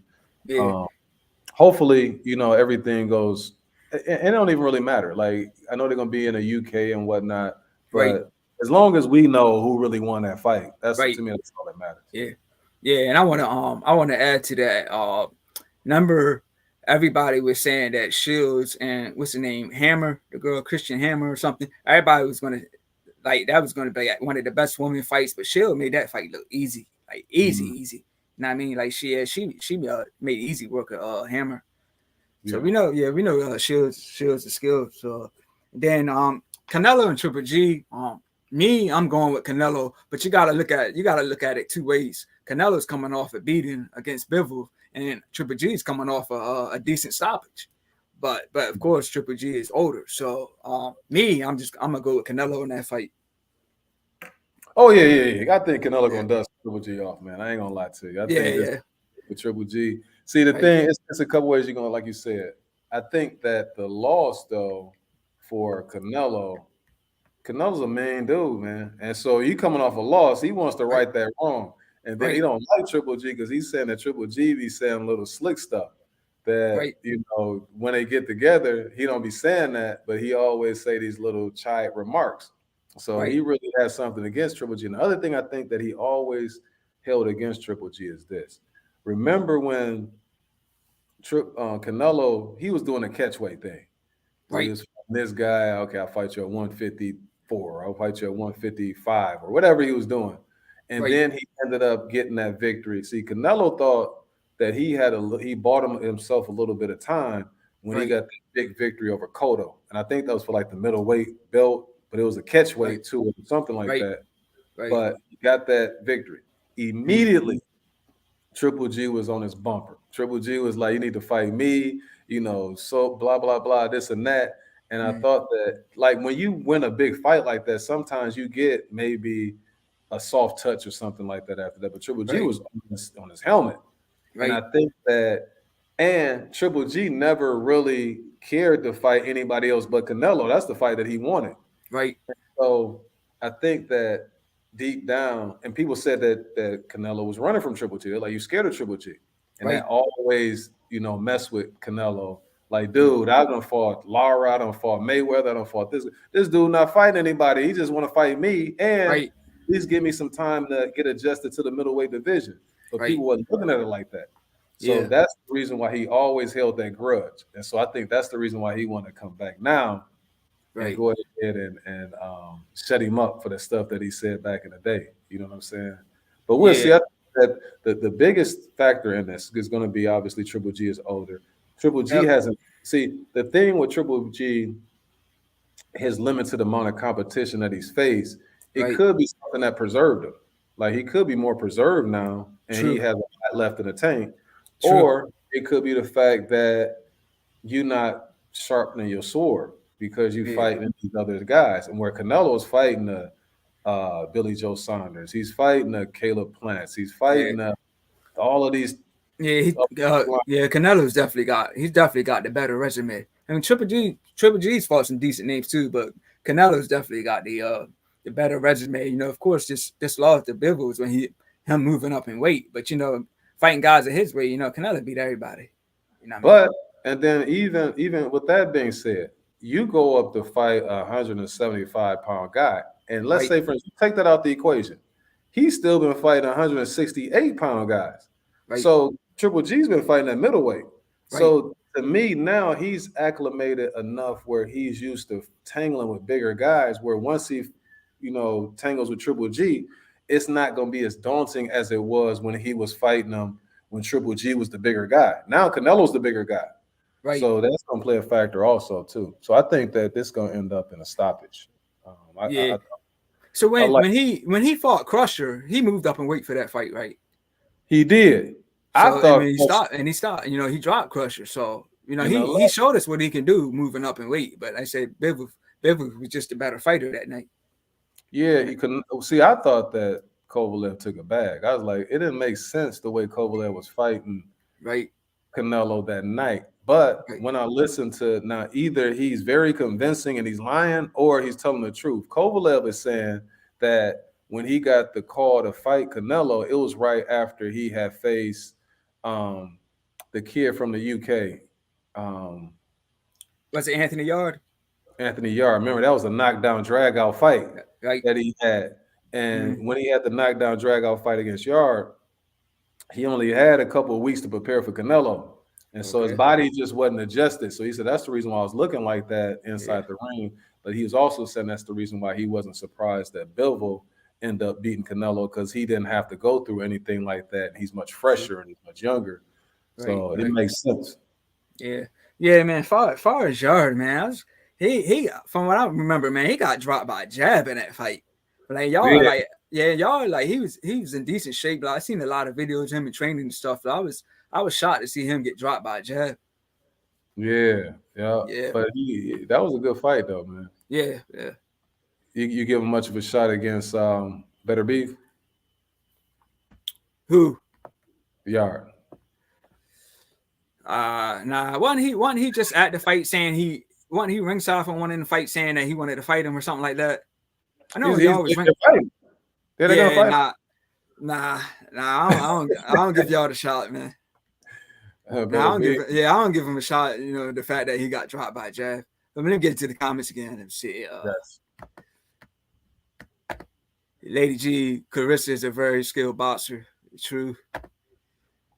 Triple G got obsessed with Canelo. Yeah.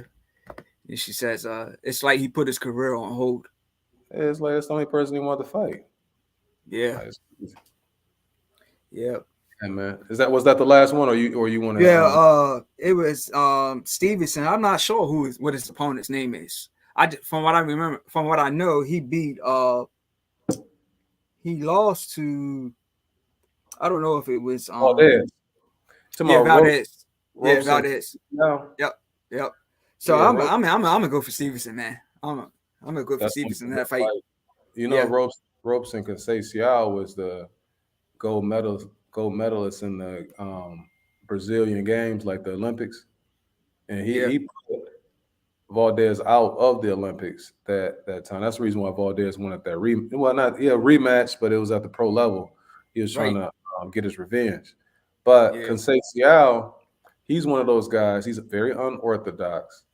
He's a right. good boxer. He's pretty big for that weight class. I just think that what's going to happen is this would be Shakur one of his toughest fights, like the first maybe 4 rounds. Because to me, Yeah. Ropes and Stacey is still like he has amateur stamina. Like once the Okay. second half of the fight comes, then it's like he has a severe drop off Right. in performance. And so Gotcha. you fighting against the lead of the lead as far as talent, and somebody doesn't get tired, then Right. that's when it's gonna really you're gonna see that separation. But he's gonna provide a stiff test, and I'm not surprised, but that's what. So when you talked about Charlo and the reason why I like him so much, and that's the reason why I like Shakur because normally when you get a victory like over somebody as big of a name as Valdez, then Right. you take a little lighter touch the next fight. But this is not really a lighter touch because some people say that Robeson Conceição defeated Valdez. Like he really beat him in his last fight. Right. So this is a tough matchup. You know what I mean? This is a tough opponent to be taken right after you just Yeah. beat And Valdez. yeah, and I want to add to that.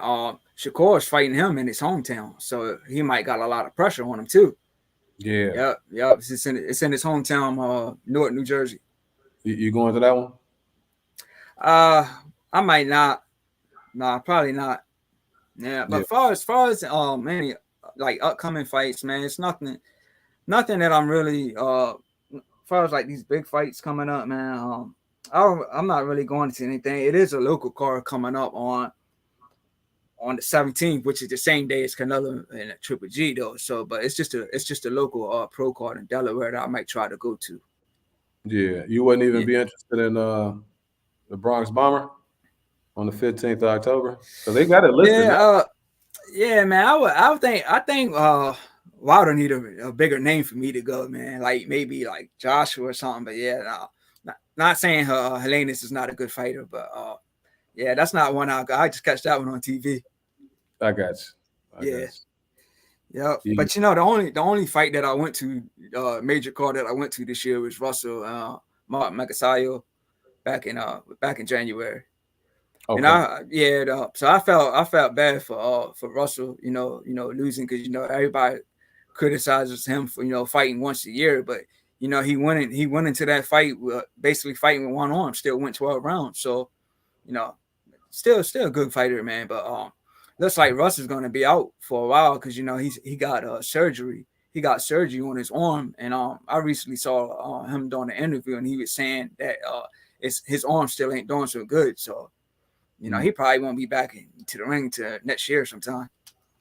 Yeah, that's when he got into it with Colbert. yeah, he got Yeah, yeah. If that happens, man, I'm going for Russell, man.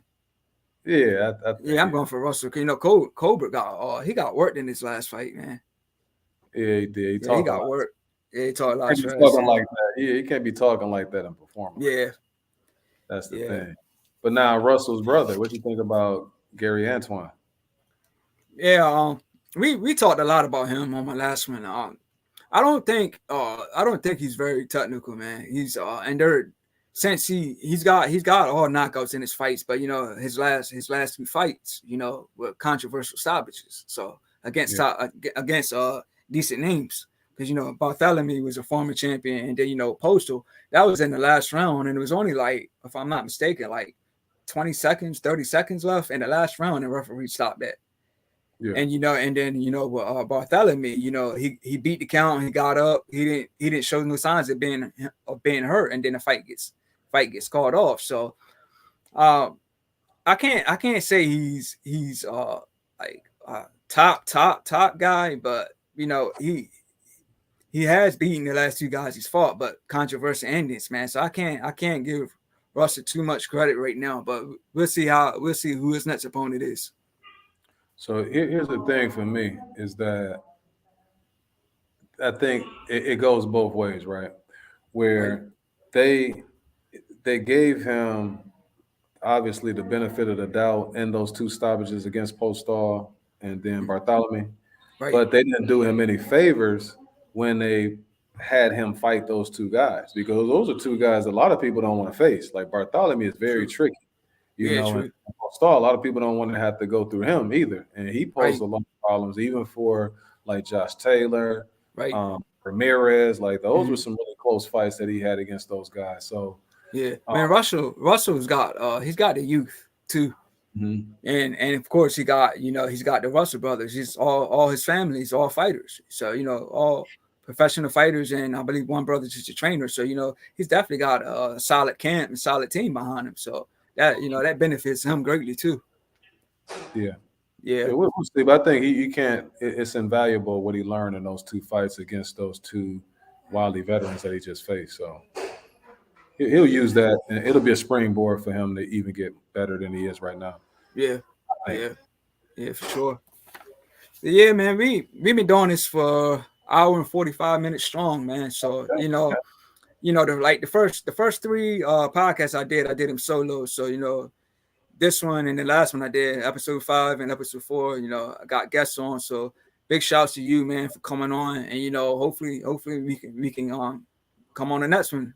We can I make it appreciate. happen. Yeah, I Yeah. appreciate. So Thanks for inviting me. The other thing I hey, want to say, my boys, man, we do a podcast called Last Ones at the Bar. We do it yeah, every Monday. You can catch that like Spotify, Apple, yeah, anywhere that you get podcasts. It comes out 10 a.m. It's either 9 or 10 a.m. every Monday. And so you can catch that. okay, Also, if they don't mind on YouTube, to go right, ahead and check us out because we do like the little segments. Some of the segments I'll cool, cut and chop and I'll put that on YouTube. If it's something that's like a current event or prediction or a recap or something like that, we try to, you know, feed people, what it is that they need to hear when it comes to the sport of boxing, man. We avid fans, man. I'm just like you know what I'm saying? Hopefully we can get you on our thing, man. We'll right, love that. right, So, right.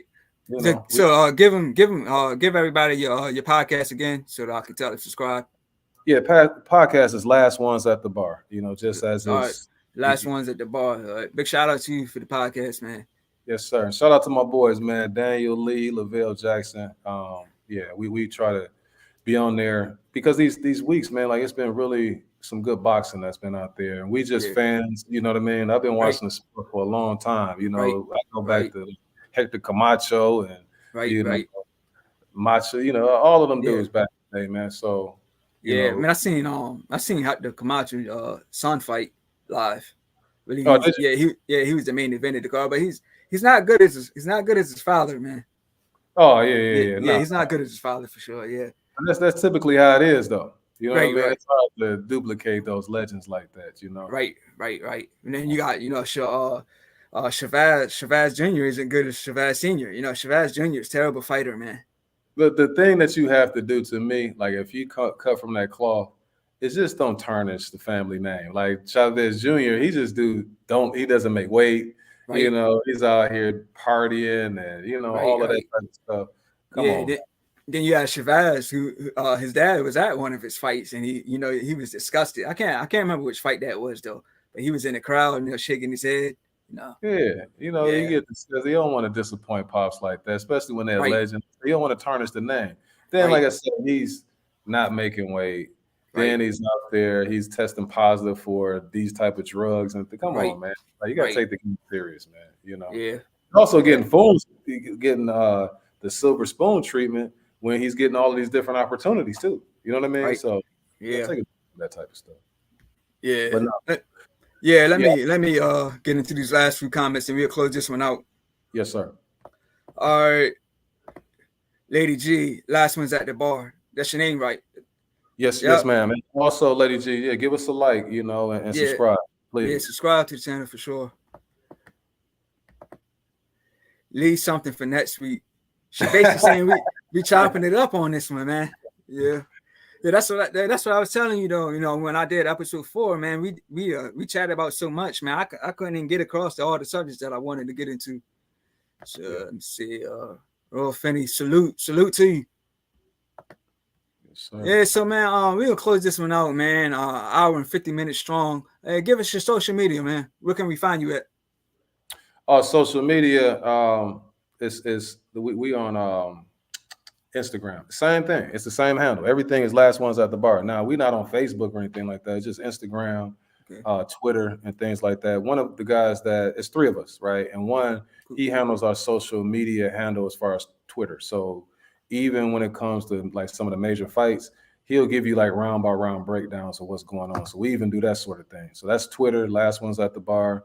Instagram, we have information that we put out there. So yeah, those the what I would like for people to, take a look. Yep. Cool. And y'all can find me on Instagram as the Legend 3347, and I'm on Facebook as Todd Finney. You just witnessed episode 5 of the Anders Corner podcast. We'll see y'all on the next one. Peace. Appreciate it. Peace. Up.